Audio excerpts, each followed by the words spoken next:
गया बिगुल। 9 चरणों में होंगे आम चुनाव 2014।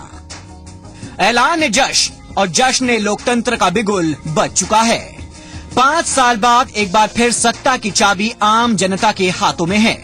किसको सत्ता की कुर्सी पर बैठाना है और किसको हटाना है, ये मौका एक बार फिर देश की जनता के पास है।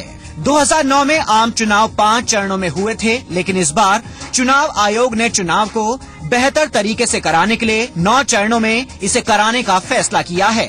देश भर में 9 चरणों में 7 अप्रैल से 12 मई तक लोकसभा चुनाव संपन्न होंगे। 16 मई को वोटों की गिनती होगी और अगली लोकसभा की स्थिति साफ हो जाएगी। Therefore, in 9 poll days, we will be covering 543 parliamentary constituencies and respective assembly constituencies in those 3 states, as also we have a few by-elections to state assemblies in different states. All this will go to the polls on the same date as the parliamentary, the respective parliamentary constituency. पहला चरण 7 अप्रैल को होगा, दूसरा चरण 9 अप्रैल को, जबकि तीसरा चरण 10 अप्रैल को होगा। चौथा चरण 12 अप्रैल को, 5वां चरण 17 अप्रैल को, छठा चरण 24 अप्रैल को होगा, 7वां चरण 30 अप्रैल को, 8वां चरण 7 मई को, जबकि 9वां और आखिरी चरण 12 मई को होगा। तारीखों के ऐलान के साथ ही देश भर में आदर्श आचार संहिता भी लागू हो गई है, यानी सरकार अब कोई नया बिल पेश नहीं कर पाएगी। ज्यादा गर्मी पड़ने की आशंका और परीक्षा के समय को देखते हुए चुनाव का समय इस बार तय किया गया है। ये पहला मौका होगा जब देश में 9 चरणों में लोकसभा चुनाव कराए जा रहे हैं। मौजूदा लोकसभा का कार्यकाल 1 जून को खत्म हो रहा है और नई लोकसभा का गठन 31 मई तक होना है। ये चुनाव इसलिए भी अहम है क्योंकि इस बार काफी कुछ नया देखने को मिलेगा। इस बार पूरे देश में 10 करोड़ से ज्यादा नए मतदाता हिस्सा लेंगे। देश में करीब 81.4 करोड़ मतदाता अपने मताधिकार का इस्तेमाल करेंगे। मतदाता सूची में नाम जोड़ने की खास मुहिम चलाई जाएगी। देश भर में 9.3 लाख पोलिंग स्टेशन बनाए गए हैं। इसके अलावा वीएस संपत ने बताया है कि देश के 98.64% मतदाताओं के पास पहचान पत्र हैं। वोटिंग बूथ पर पीने का पानी, टॉयलेट, विकलांगों के लिए रैंप जैसी सुविधाएं भी होंगी। पहली बार फोटो वोटिंग स्लिप मिलेगी। पहली बार लोकसभा चुनाव में नोटा का विकल्प भी होगा। आम चुनाव के साथ देश भर में आंध्र प्रदेश, ओडिशा और सिक्किम में विधानसभा चुनाव भी कराए जाएंगे। तो तैयार हो जाइए अपने मताधिकार का इस्तेमाल करने के लिए। ब्यूरो रिपोर्ट, जी मीडिया। और लोकसभा सीटों के लिए आज से उत्तर प्रदेश के बाद दूसरा स्थान आता है, दूसरा नंबर आता है महाराष्ट्र का। महाराष्ट्र के औरंगाबाद में इस वक्त राहुल गांधी मुखातिब है। हम आपको सीधे लिए चलते हैं औरंगाबाद। हिंदुस्तान को एक चीज की जरूरत है, तो वो ये है कि हिंदुस्तान के आम आदमी को, गरीब आदमी को शक्ति देनी, उनको मजबूत करना है, राजनीति उनके हाथ में डालनी, पंचायतों में देनी। तो हम कह रहे हैं कि सिस्टम को खोलो, जनता को शक्ति दो, और ये कह रहे हैं कि भैया सिस्टम को बंद करो, जनता से कुछ पूछो मत, पूरा का पूरा सिस्टम एक व्यक्ति के हाथ में दो और जो वो करना चाहता है वो करेगा। नहीं, शक्ति आपके हाथ में होनी चाहिए, शक्ति महिलाओं के हाथ में होनी चाहिए, शक्ति युवाओं के हाथ में होनी चाहिए, प्रधानों के हाथ में होनी चाहिए, एमएलए एमपी के हाथ में होनी चाहिए, सबके हाथ में होनी चाहिए, तब ये देश आगे जाएगा। और यही काम हम करना चाहते हैं। और इस काम में भैया सुन लो, कोई नहीं रोक सकता हमें। आरटीआई जैसे कानून, मनरेगा जैसे कानून, भोजन के अधिकार जैसे कानून, इंडस्ट्रियल कॉरिडोर जैसे काम हम करके दिखाएंगे, आपके लिए करेंगे। और जितनी भी शक्ति हम आपको दे सकते हैं, हम आपको दे के दिखाएंगे। आप दूर दूर से आए, इसके लिए आप सबको बहुत बहुत धन्यवाद। जय हिंद। तो राहुल गांधी इस वक्त औरंगाबाद में चुनावी सभा को संबोधित करते हुए अब आदर्श आचार चुनाव संहिता लागू हो चुकी है और इस लिहाजन अब सभी पार्टियां भी इस बात को गौर करेंगी, ये भी जाहिर सी बात है। हमारे साथ इस वक्त स्टूडियो में मौजूद हैं खास मेहमान एसके वर्मा, रिटायर्ड आईएएस हैं, पूर्व पर्यवेक्षक हैं। बहुत बहुत स्वागत है वर्मा जी आपका जी उत्तर प्रदेश उत्तराखंड में। धन्यवाद। एसके वर्मा जी, क्या स्थिति है पर्यवेक्षकों को लेकर? इस बार एक कुछ और भी पर्यवेक्षक इंट्रोड्यूस किए हैं चुनाव आयोग ने। मैं जहां तक अजीत सुन रहा था कि पहले भी जनरल पर्यवेक्षक पहले चुनाव में भी रहते थे, फाइनेंशियल पर्यवेक्षक पहले चुनाव में भी रहते थे। अब की बार पुलिस पर्यवेक्षण की एक अलग से बात मुख्य चुनाव आयुक्त जी ने उठाई थी जी कि अब की बार जहां आवश्यक होगा वहां पुलिस पर्यवेक्षक भी नियुक्त किए जाएंगे जी। वो उन पर्यवेक्षकों का मेन रोल होगा कि जो पुलिस की ड्यूटी लगाई गई है या पुलिस की जो निष्पक्षता की बात हम लोग करते हैं जी, क्योंकि लोकल पुलिस सदा वहां उपलब्ध रहती है और उसको असिस्ट करने के लिए पैरामिलिट्री फोर्सेज हम लोग रखते हैं बूथ पर जी। लेकिन फिर भी ये देखा गया है कि लोकल पुलिस की भूमिका काफी सक्रिय रहती है जी। तो जो पर्यवेक्षक पुलिस पर्यवेक्षकों की बात आई है, ये एक अच्छा प्रयोग आयोग द्वारा किया जाएगा कि पुलिस का कोई बाहर का अधिकारी आके वहां की लोकल पुलिस की भूमिका को वॉच कर सकेगा और अगर उसमें कहीं कोई कमियां हैं तो उसको इंगित कर सकेगा या चुनाव आयोग को बता सकेगा। जी, इस बात को हम आगे बढ़ाएंगे कि पर्यवेक्षकों की क्या भूमिका होती है और वो कितने सक्षम है निष्पक्ष चुनाव करवाने में, उनकी कितनी जो जिम्मेदारी है वो महत्वपूर्ण है। हमारे साथ कानपुर से इस वक्त बीजेपी के नेता और पूर्व मंत्री बालचंद्र मिश्र भी जुड़े हैं। बहुत बहुत स्वागत है बालचंद्र मिश्र जी आपका। नमस्कार, धन्यवाद जी। बालचंद्र मिश्र जी, अब चुनाव आयोग ने तारीखों का ऐलान कर दिया। इससे पहले भी कैंपेन लगातार चल रहे थे उत्तर प्रदेश में और दूसरी जगहों पर भी। अब किस तरह के कैंपेन और आगे बढ़ाएगी बीजेपी?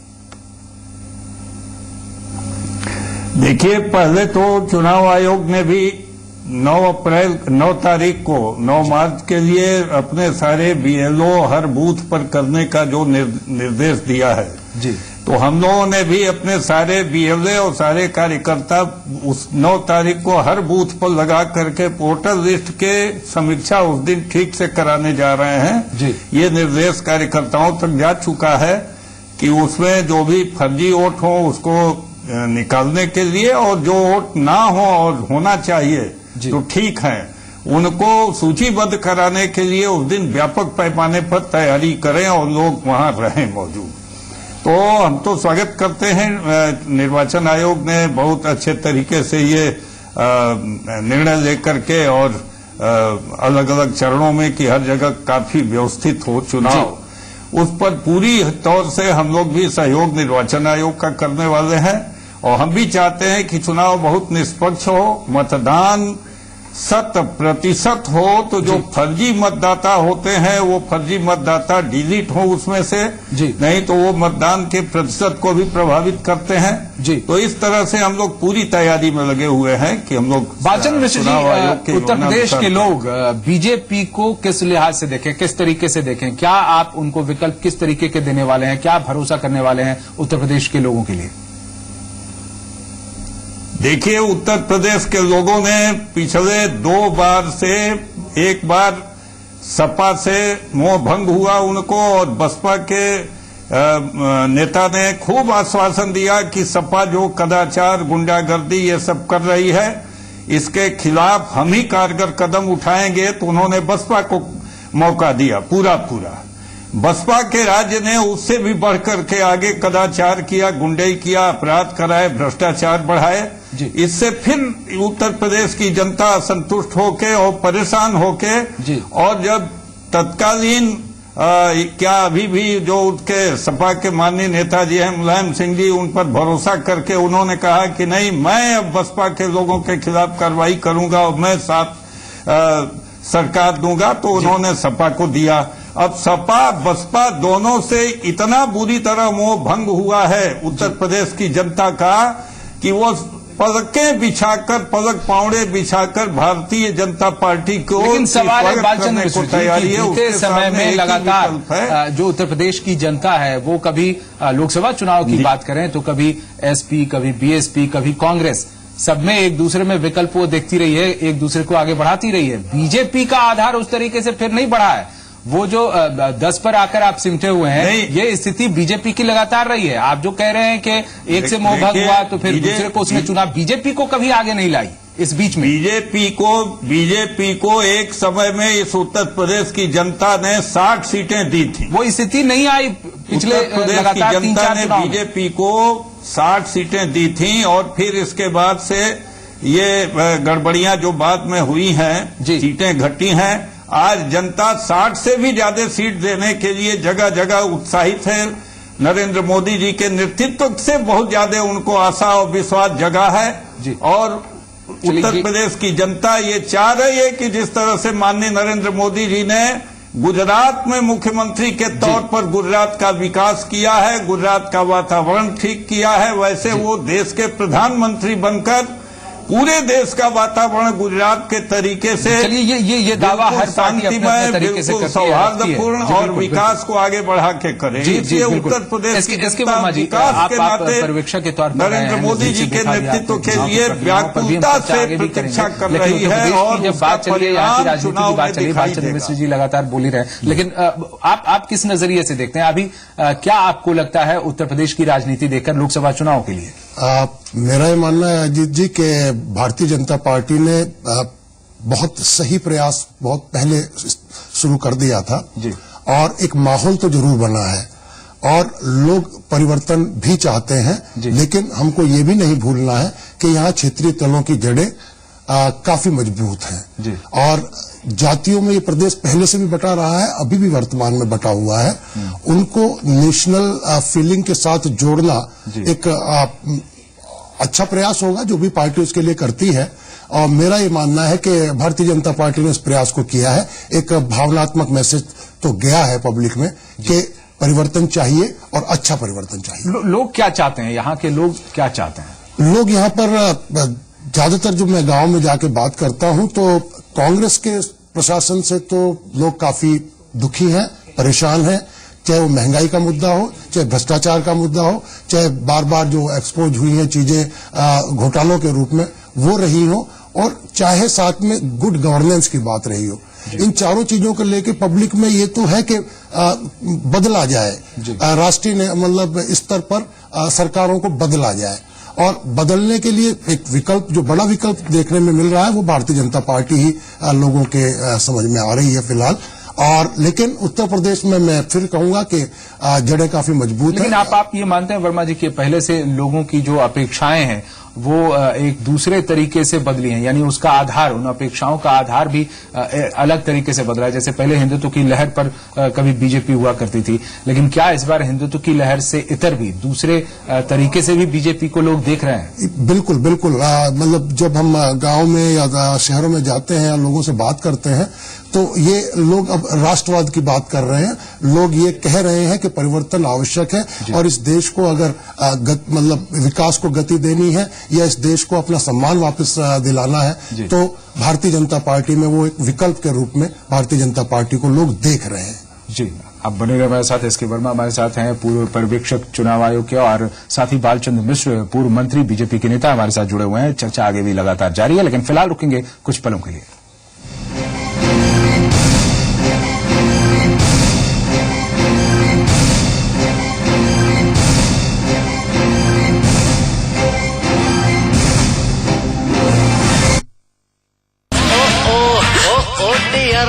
दुनिया लगाती उल्टी गियर, इनको कुछ तो दिखाना होगा, हो जाए जिससे सब क्लियर। गाड़ी नंबर 5277। गाड़ी नंबर 5277 तुरंत मॉर्चरी गाड़ी में आए। हे, नाइस कार। राइट, क्लियर है। सियासत के रंग, खेल का रोमांच, बाजार की हलचल,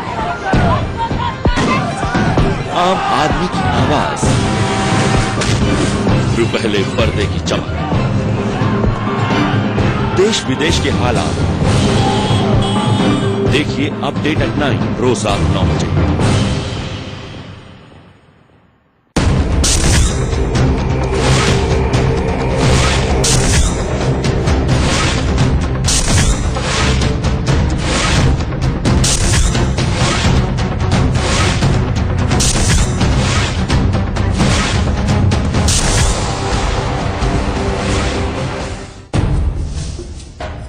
खबरें जिनसे हिल जाती है सरकार, खबरें जिनका है आपसे सरोकार, खबरें जिनसे पढ़े जाते हैं अखबार, खबरें हर सुबह जिनकी है दरकार, सुर्खियां रोज सुबह 8 बजे सिर्फ जी उत्तर प्रदेश उत्तराखंड पर। अपना प्रदेश अपना देश। मुजफ्फरनगर के राहत कैंप को कब्रिस्तान पर ही बसा दिया गया है। छोटे छोटे बच्चे हैं सर, इस वजह से परेशानी उठानी पड़ रही बहुत ज्यादा। हमारा दर्द जानो, हमारे अंदर कितना दर्द हो रहा। वोटरों को मुंगेरी लाल के हसीन सपने दिखाए जाते हैं। हमारी पार्टी एकमात्र पार्टी है जिसने जो वादे किए वो पूरे किए। वही बनाएंगे, कहाँ वादा पूरा किया आपने? भारत भाग्य विधाता, लोकतंत्र का मेकओवर।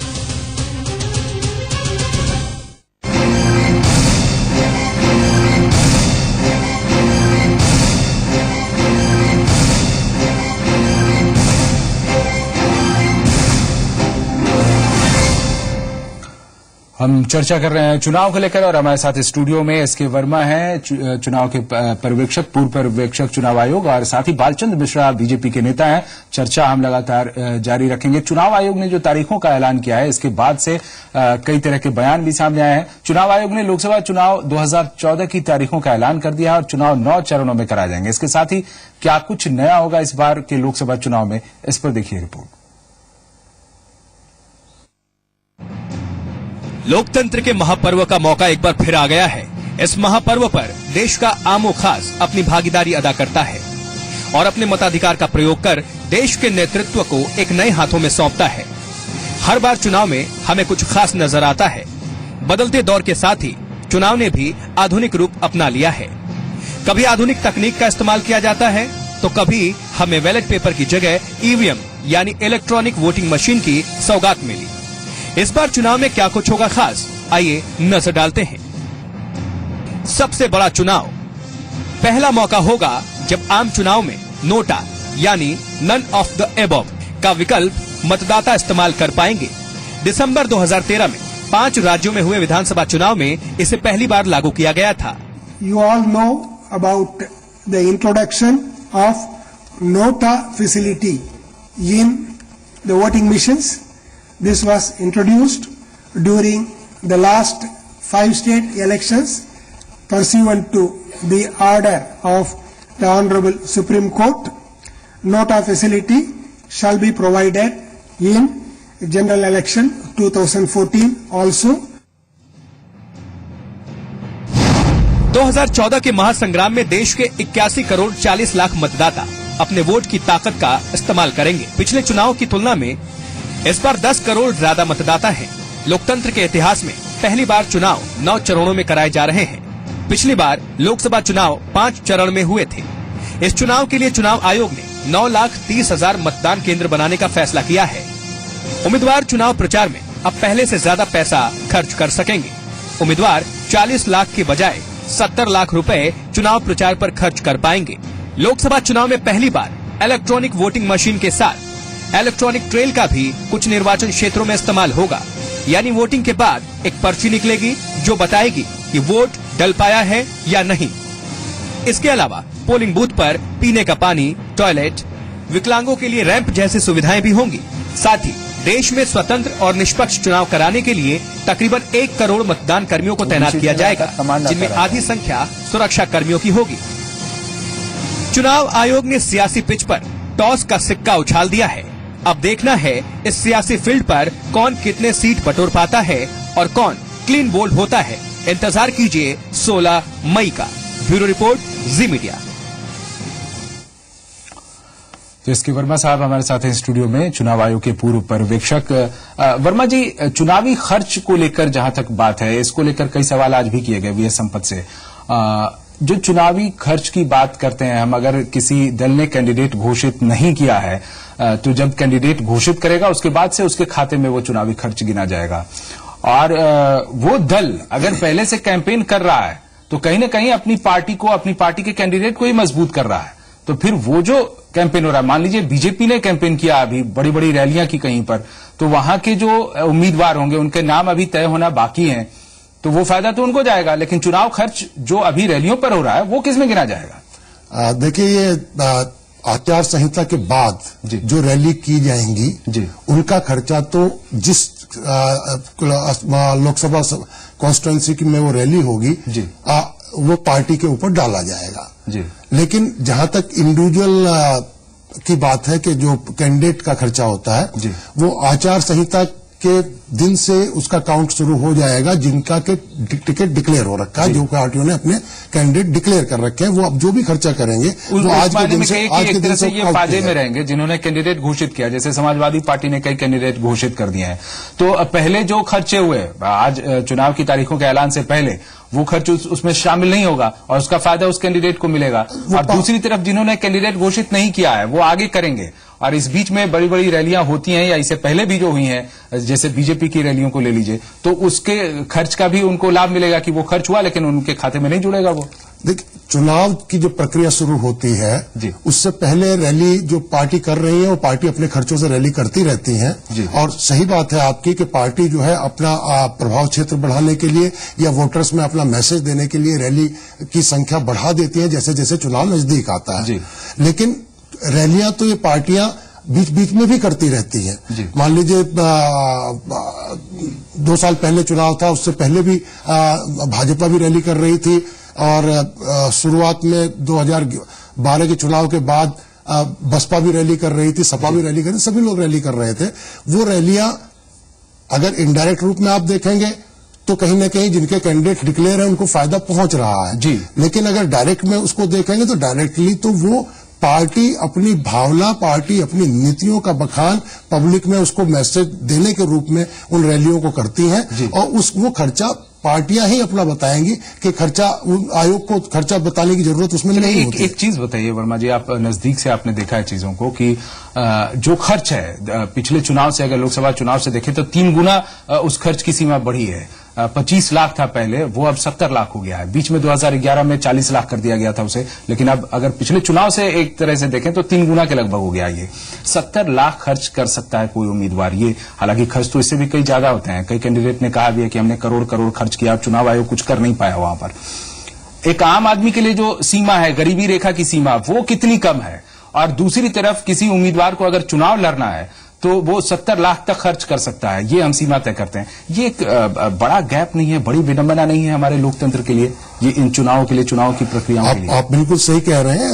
मतलब सबसे अच्छी स्थिति तो वही हो कि सरकार सबको बराबर का मौका दे और सबको प्लेटफॉर्म पे लाके खड़ा करे, अपनी अपनी बात लोग कहें, पब्लिक में भी कहें, और पब्लिक उस तरह से जागृत अगर हो तो बिना खर्चे के भी चुनाव हो सकता है, या शासकीय खर्चों पर भी चुनाव लड़ा जा सकता है। लेकिन कुछ इसका सॉल्यूशन निकला नहीं है। लेकिन वर्तमान में जो अगर आप इस स्थिति को देखें कि 25 लाख की जब सीमा थी, उस सीमा में कोई भी चुनाव संभव ही नहीं था, वो अव्यवहारिक सीमा थी। उसको बढ़ा के व्यवहारिकता पर लाए 40 लाख। मैं ये नहीं कह रहा हूं कि सीमा अलग चीज होती है। अगर आप कम खर्च करना चाहते हैं तो कोई आम आदमी अगर चुनाव लड़ना चाहे तो उसके लिए तो बहुत मुश्किल है।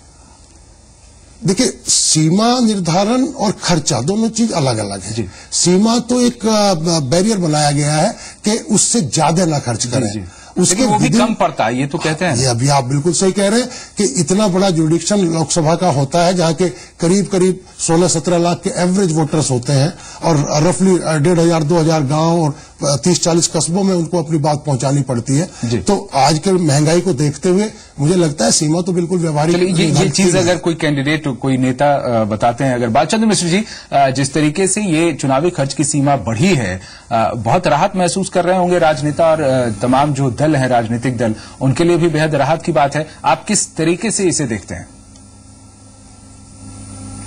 देखिए, जो काले धन का चुनाव में उपयोग करते हैं वो तो जरूर राहत महसूस कर रहे होंगे जी, लेकिन जो लोग जनता की लोकप्रियता के आधार पर और चुनाव लड़ते हैं उनके लिए कोई बहुत अंतर इससे नहीं पड़ा। हाँ, थोड़ा बहुत जो आवश्यक खर्च है वो तो करना ही पड़ता है, लेकिन जहां बिल्कुल वोटों को खरीदने में, पैसा बंटने में, अब कई जगह ये चर्चा होती है कि यहाँ 10 रुपया पर वोट देंगे, 100 रुपया पर वोट देंगे, 200 रुपया पर वोट देंगे। ऐसे जो लोग काले धन से चुनाव पर कब्जा करना चाहते हैं जी। वो उनको थोड़ी राहत जरूर इससे हो गई, और बाकी इसके अलावे वो फिर गुप्त रूप से करेंगे।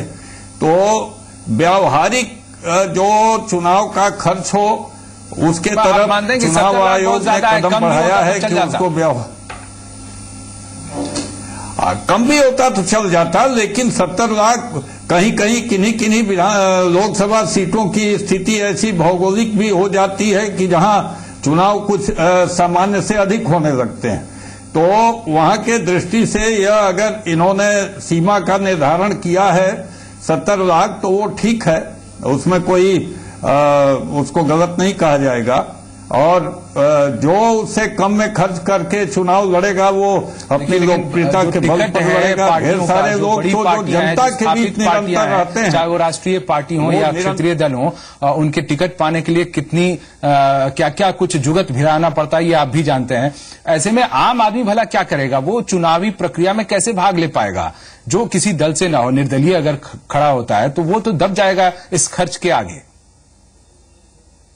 देखिए लोकतंत्र में और जहां पार्टी रूल है जिस देश में जी, वहां निर्दल आम आदमी इंडिपेंडेंट लड़े और फिर वो विचार करे तो वो लड़ तो सकता है जी। और इतना ज्यादा उसकी लोकप्रियता हो कि वो इस तरह का चुनाव लड़े तो उसका प्रयोग वो कर सकता है। लेकिन सामान्यतया तो पार्टी रूल है, तो इसमें कैंडिडेट पार्टी के ही भरोसे चुनाव लड़ता है, सरकार पार्टी बनाती है और मतदाताओं को पार्टी के बारे में जो धारणा होती है, पार्टी का जो इमेज होता है, जो छवि होती है, पार्टी के जो सिद्धांत होते हैं, इसके आधार पर मतदान करता है। तो पार्टी द्वारा कैंडिडेट उतारे जाने पर पार्टी को मतदान किया जाता है, उसमें कैंडिडेट के साफ सुथरी छवि का भी महत्व रहता है। जी, चलिए इस पर वर्मा जी भी कुछ ऐड करना चाहते हैं, जोड़ना चाहते हैं। आपसे चर्चा हम लगातार जारी रखेंगे। 2014 का इलेक्शन कई मायनों में खास होने के साथ ही हाईटेक भी है। हाईटेक इसलिए भी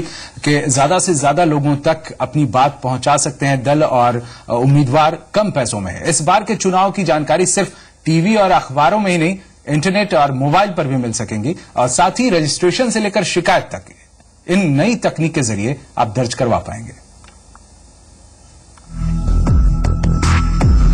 अगर आप भी दुनिया के सबसे बड़े लोकतंत्र के पर्व का हिस्सा बनना चाहते हैं या फिर उसके बारे में किसी तरह की कोई भी जानकारी चाहते हैं, तो आपको इधर उधर भागने की जरूरत नहीं। बस घर बैठे एक क्लिक या एक बटन दबाने भर से ही सारी जानकारी आपके सामने होगी। घर बैठे ही इंटरनेट या मोबाइल पर इलेक्शन से जुड़ी सारी जानकारी आपके सामने होगी। 2014 के इलेक्शन से जुड़ी किसी भी जानकारी के लिए इलेक्शन कमीशन की वेबसाइट वन स्टॉप शॉप है। eci.nic.in पर आपको सभी राजनीतिक पार्टी की तमाम जानकारी, मैप पर पोलिंग स्टेशंस की जानकारी के साथ ही पिछले चुनावों के सारे आंकड़े मिल जाएंगे। 18 साल से ऊपर देश के किसी भी नागरिक को वोट देने का अधिकार है और इसके लिए वो निर्वाचन आयोग की वेबसाइट पर ऑनलाइन रजिस्टर कर सकते हैं या फिर 9 लाख स्पेशल कैंप्स पर ऑफलाइन भी अपना नाम रजिस्टर करवा सकते हैं। वेबसाइट पर किसी तरह की शिकायत भी चुनाव आयोग के पास दर्ज कराई जा सकती है।